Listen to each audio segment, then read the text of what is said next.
जब बेटियां सत्ता में ला सकती हैं तो सत्ता से बाहर कर भी सकती हैं। बीजेपी वाले धमका रहे हैं। अच्छा। अपने आदमी अपनी लेडीज भी भेजी जा रही हैं। बेटी बचाओ बेटी पढ़ाओ का नारा है, ये साबित हो चुका है, ये जुमला बनकर रह गया है। एक बात बताइए, काश कोई दलित होता या कोई मुस्लिम होता उनकी जगह, या कोई विपक्षी होता, अब तक उसके घर में आग लगा दी होती। अच्छा। उनको बना दिया गृह मंत्री, खुद तड़ी पा रहे हैं वो। औरत का दूसरा रूप होता ना दुर्गा का और काली का, फिर खून से ही अभिषेक होता है। फिर वो श्री राम कहीं जमीन पे ना आ जाए उतर कर इन पे इतना डंडा बजाएं। लेकिन अभी तो बजरंग बली को याद कर रहे हैं। अरे बजरंग बली ने गदा बजा तो दिया इन पे कर्नाटक में। किस कदर धोया इनको। अबे कब तक मेरे नाम को बदनाम करोगे। ना वह बजरंग बली चलेंगे ना वह मोहम्मद अली चलेंगे। अच्छा। अब तुम्हारी तैयारी हो चुकी है, नंबर आ चुका है, आप झोला उठाइए, या तो किसी मंदिर में बैठ जाइए या फिर जंगल चली जाइए। फोटो खिंचवाने में तो बहुत आगे हैं मोदी जी।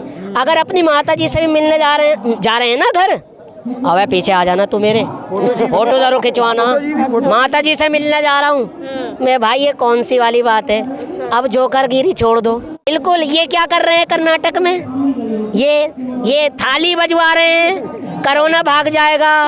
अरे भाई कोरोना तो उसी दिन आ गया था जब आप सत्ता में बैठे थे। एक वैक्सीन अपने भी लगवा लेते जो सद्बुद्धि आ जाती। अच्छा, तो वैक्सीन से सद्बुद्धि आएगी जी। आपने नहीं लगवाई? मैंने लगवाई है, तीनों लगवाई। आप में बुद्धि आ गई है? बिल्कुल, जब तो इतना बोल रहा हूँ। नमस्कार, आप देख रहे हैं अखंड भारत टीवी। मैं हूं आपके साथ निशा लखवाल। 24 दिन पहलवानों के धरनों को हो चुके हैं। लगातार लड़कियां यहां से अपने न्याय की गुहार लगा रही हैं, लेकिन उनकी इस गुहार को सुनने वाला कोई नहीं है। उनके पहलवानों के धरने को समर्थन देने के लिए लोग दूर दराज से आ रहे हैं और लगातार सरकार पे निशाना साध रहे हैं और किसी तरीके से लगातार यही कहा जा रहा है कि बृजभूषण की गिरफ्तारी हो और जो मुकदमे पहलवान बहनों ने यहाँ से लगाए हैं उन पर कार्यवाही हो और उसे सज़ा मिले।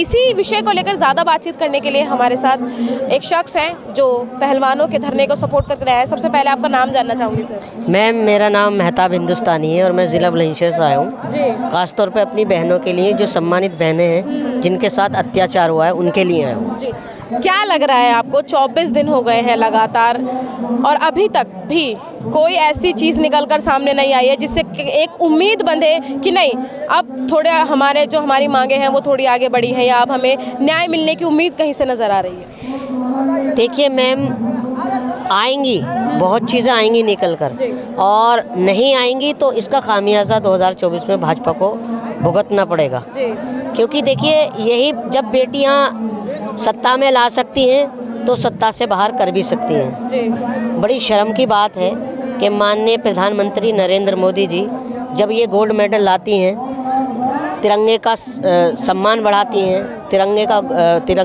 का गौरव ऊंचा करती हैं, तो मोदी जी बहुत जल्दी पिक लेते हैं, फ़ोटो खिंचवाते हैं बेटियों के साथ। कैमरे पे आने का बहुत अच्छा शौक़ है उन्हें, मगर आज उनके साथ 24 दिन से गर्मी में, मच्छरों में, मुझे सिर्फ अभी 3 दिन हुए हैं, मेरी बुरी हालत हो गई। मैं सलाम करता हूँ अपनी बहनों को, अपनी देश की। इल्ज़ाम तो लग रहे हैं 5 स्टार से खाना आ रहा है, 5 स्टार होटल्स में रूम बुक है इनके। देखिए मैम, मैं भी साथ में खाना खा रहा हूँ इनके। बिल्कुल गलत। जो खाना थैलियों में आता है, पूरी सब्जी, वही खा रही हैं। देखिए, ये विपक्षी हैं, कहने को कुछ भी कह सकते हैं। तरह तरह के आरोप लगाए जा रहे हैं और देखिए इनको धमकाया भी जा रहा है। अच्छा। बिल्कुल। कौन धमका रहे हैं? बीजेपी वाले धमका रहे हैं। अच्छा। अपने आदमी अपनी लेडीज भी भेजी जा रही हैं। अच्छा। जी, उनके पास सुलाने के लिए। अच्छा। कहीं ना कहीं इसको मतलब भंगित करा जाए। अच्छा, किसी न किसी धरना खत्म हो जाए। जी जी बिल्कुल, ये अपनी कुर्सी के लिए कुछ भी कर सकते हैं। अच्छा। ये खाली जो इनका बेटी बचाओ बेटी पढ़ाओ का नारा है, ये साबित हो चुका है, ये जुमला बनकर रह गया है। अच्छा। ना ही किसी का साथ सबका विकास जो ये लाइन दे रखी है। आप एक बात बताइए, आप मोदी जी कहते हैं कि मेरी बेटियों की बराबर हैं वो। मैं उनके पिता की बराबर हूँ, बाप की बराबर हूँ। अरे अगर आप पिता होते, बाप होते, तो एक ट्वीट करके कम से कम उनको दिलासा ही दे देते, अगर आपके साथ अन्याय हुआ है आपको न्याय दिलाया जाएगा। और सुनिए, बाप बाप की आत्मा वो होती है जो आंखों से आंसू टपर टपर टपकते हैं। तो आपको क्या पता होगा जब आप बाप है ही नहीं, जब आपके बेटी है ही नहीं। तो देखिए, निजी बात बोल रहे हैं। मैं बिल्कुल सही कह रहा हूँ। देखिए, एक बेटी का उसको ही दुख होगा जिसके बेटी होगी। खाली कहने से बेटी या मैं बाप के बराबर हूँ या मैं उनके पिता के बराबर हूँ, ये इन बयानबाजी से आप साबित नहीं करते कि आप उनका समर्थन कर रहे हैं। लेकिन जो बृजभूषण है वो अपनी सफाई में तो लगातार वीडियो बना रहे हैं, बाइट्स भी दे रहे हैं, और वो उन्होंने तो इतना तक कह दिया है कि अगर मैं गलत हूँ तो मैं फांसी चढ़ने को तैयार हूँ। देखिए, चोर कभी कहता है कि मैंने चोरी की है? अच्छा। एक बात बताइए आप कि आप फिर क्यों भागते हैं पत्रकारों के सवालों से? आप, मुझे ताज्जुब ये है कि हमारा प्रशासन, हमारा यहाँ का कानून इतना अंधा, इतना बहरा हो चुका है कि वो एक शख्स खुला चैनल पे कहता है कि मैंने लड़की को ऐसे पकड़ा, ऐसे जकड़ा। लड़कियां खुद आई थी। हाँ, काश, अगर एक बार बताइए, काश कोई दलित होता या कोई मुस्लिम होता उनकी जगह, या कोई विपक्षी होता, अब तक उसके घर में आग लगा दी होती। उसके घर को बर्बाद कर दिया होता। हो सकता है मुझे तो आपसे भी बात करने में डर लग रहा है। कहीं आन के पीछे से मेरे कोई गोली ना मार दे। मुझे ना आप ये कहना चाह रहे हैं कि सरकार सिर्फ बड़ी बड़ी जातियों वालों की है, छोटी जाति वालों की नहीं है? बिल्कुल है, ये मनुवादी सरकार है मैडम। डॉक्टर भीमराव अम्बेडकर जी ने कहा था कि उनकी भी लड़ाई जो थी मनुवाद के खिलाफ थी। वही सरकार ये खुद कर रही है। देखिए, मतलब ठाकुरों को यादवों से लड़ा रही है, दलितों के साथ अत्याचार हो रहा है। लेकिन वो तो कहते हैं हम सब सारे सातों जातों को लेकर चलते हैं। मैंने अभी आपको बताया ना, सिर्फ ये इनका एक जुमला है, किसी को साथ लेके नहीं चल रहे। सिर्फ ये अपना विकास कर रहे हैं, अपने सहयोगियों का विकास कर रहे हैं, अडानी अंबानियों का विकास कर रहे हैं। मैं कोई पॉलिटिक्स करने नहीं आया यहाँ पर, मैं सिर्फ अपनी। यहाँ पर जो धरना चल रहा है, इन पे ध्यान ना देके दूसरी चीज़ों पे ध्यान ज़्यादा है सरकार का, ये आप कहना चाह रहे हैं, और दूसरी चीज़ों को प्रमोट करने में ज़्यादा। देखिए मैम, मैं आपके चैनल पर बता दूं, आपके चैनल के माध्यम से अगर मेरी बात सुन रहे हो, उनके कानों तक पहुंच रही हो, अमित शाह जी हमारे देश के गृह मंत्री हैं, मोटा भाई, उनको बोलना ही नहीं आता। 12वीं में 12th क्लास क्या बोलते हैं उनको? 12वीं चाणक्य तो तब है 12वीं 12th क्लास में, उनको यही फर्क नहीं कि 12वीं 12th का एक ही है या अलग है। अच्छा। उनको बना दिया गृह मंत्री, खुद तड़ी पा रहे हैं वो। अच्छा। तो ऐसे देश के, ऐसे बंदे के हाथ में तो कमान दे रखी है देश की। अच्छा। क्या हालत है देश। आप ही लोगों ने तो चुना है। हमने क्यों चुना है? देश की जनता ने तो प्रधानमंत्री तो उनको आप ही ने बनाया है ना? आप मेरी बात सुनिए। आप अभी ईवीएम से चुनाव हटा दीजिए। अच्छा। अगर इनको मुंह की नहीं खानी पड़े। देखिए, जापान से ईवीएम आया था। सबसे पहले जापान ने ही उसको बैन किया है। आप बैलेट पेपर से चुनाव करा लीजिए। बैलेट पेपर ईवीएम से हुए। मेरी बात सुनिए, वहाँ पर इनकी चल नहीं पाई, वहाँ पर ये गड़बड़ी नहीं कर पाए। अच्छा। बहुत कोशिश की इन्होंने, लाइट भगाने की, ईवीएम के बक्से गायब करने की, मगर वहाँ पर इनका चल नहीं पाया। वहाँ पर ये नहीं चलना पाया कि दिल्ली में भी नहीं। एक बात बताइए, जो अपने देश की भाषा नहीं समझ सकता, क्या वो देश को चला सकता है? अच्छा। जो अपनी बीवी को भरी जवानी में छोड़ कर चला जाए, क्या वो पूरे देश? ये तो आप निजी हमला कर रहे हैं, निजी बात। मेरी बात सुनिए, आपको मैं बता दूं, जब महिला अपमानित हुई है, देखिए, जब महिला, आप एक औरत हैं, मेरी बहन है आप एक औरत है। जब तक एक औरत है ना, जब तक कुछ सह सकती है, और जब औरत का दूसरा रूप होता है ना, दुर्गा का और काली का, फिर खून से ही अभिषेक होता है। अच्छा। हाँ, और मैं जो इस टाइम यहाँ हूँ, चाहे हमें माथे पे या सीने पे गोली खानी पड़े, मगर अपनी बहनों को इंसाफ दिला के जाएंगे। क्यों?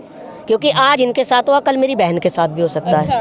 अच्छा, एक सवाल का जवाब दीजिए। आप बीजेपी पर इतना तंज कस रहे हैं, लेकिन यहाँ से जो पहलवान बहनें हैं, आप जिनको पहलवान बहनें आपकी हैं, आप बोल रहे हैं, वो खुद बीजेपी के जो महिला नेता हैं उनसे समर्थन मांग रही हैं। फिर क्यों मांग रही हैं वो? देखिए, समर्थन जो मांग रही हैं वो एक नेता के तौर पर नहीं मांग रही, वो एक बहनों के तौर पर मांग रही हैं।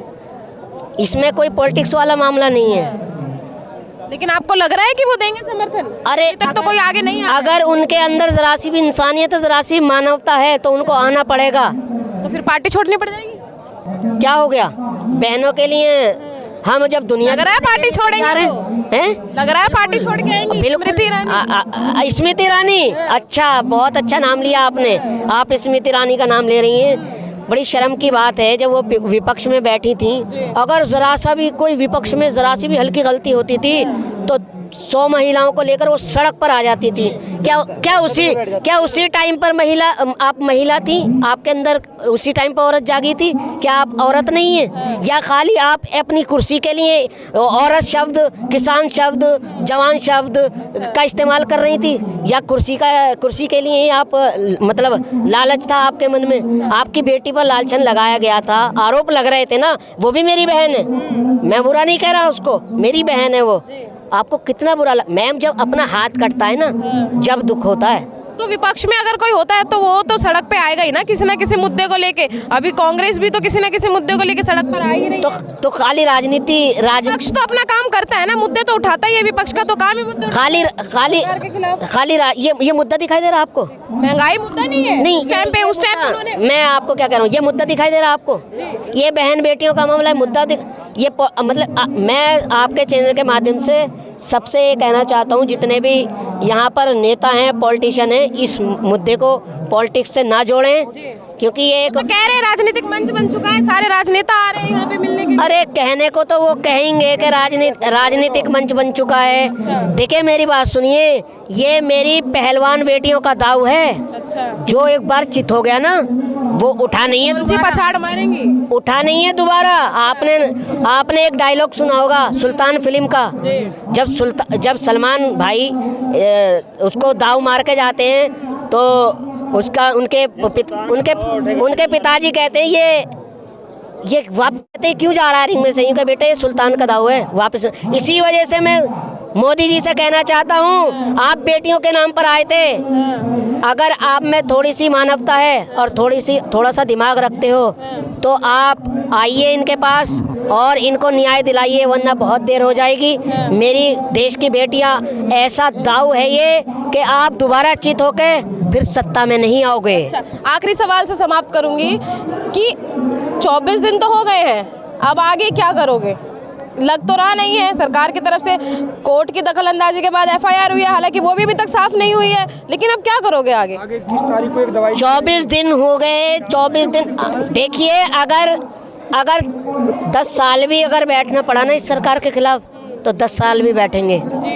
अगर 10 साल भी, पहली बात तो मुझे संकेत लग रहा है कि 10 साल के 6 महीने बाद और हो सकता है फिर वो श्री राम कहीं जमीन पे ना आ जाए उतर कर इन पे इतना डंडा बजाएं। लेकिन अभी तो बजरंग बली को याद कर रहे हैं। अरे बजरंग बली ने गदा बजा तो दिया इन पे कर्नाटक में। किस कदर धोया इनको? अबे कब तक मेरे नाम को बदनाम करोगे? ना वह बजरंग बली चलेंगे ना वह मोहम्मद अली चलेंगे। उन्होंने बता दिया। अरे हमारे प्रधानमंत्री नरेंद्र मोदी जी प्रधानमंत्री होके मुझको उन्होंने गालियां दी, मुझे ये कहा वो कहा। एक बात बताइए, जिस देश के लिए पूरा घर कुर्बान हो गया, आप क्या क्या उनकी माँ को कहते हैं? आप इंसान है क्या? क्या क्या सोनिया गांधी को कहते हैं? जिस अवतार है वो, उनके समर्थक बोलते हैं ऐसा। कौन? प्रधानमंत्री अवतार हैं। अब वो सिर्फ अवतारी बन के रह जाएंगे। अब उनको घर भेजने की तैयारी कर रही है जनता। बहुत बोलते हैं ना कि हम तो फकीर आदमी हैं, झोला उठा के चल देंगे। अब मुझे ऐसा लग रहा है कि मेरी बहन बेटी इस नारे को सच ना कर दें। अरे भाई, आप फकीर आदमी हो तो पब्लिक को तो फकीर मत बनाओ।